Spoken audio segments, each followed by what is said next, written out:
Meanwhile, it's an issue affecting both jail inmates and criminal court cases, mental health. As defendants' mental health status can cause for long trial delays in crowded jails, one East Texas county may have a solution to this. As KLTV7's Andrew Culver explains tonight, Rusk County has a new partnership aiming to streamline care and treatment.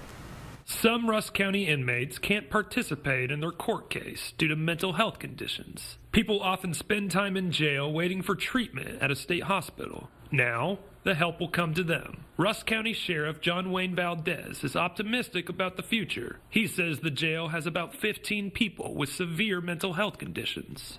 As long as they are not receiving help, they cannot stand trial. For us, it would mean we can now take them across the street to the courthouse.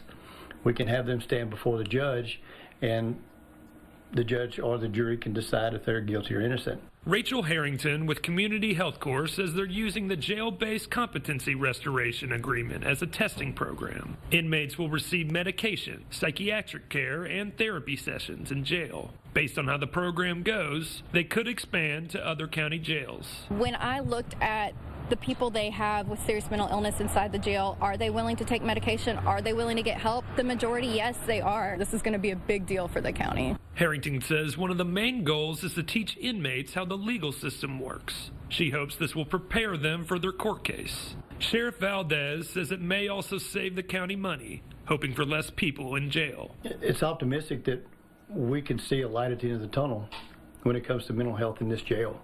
Andrew Culver, KLTV 7 News. The program is expected to start in August for the next year.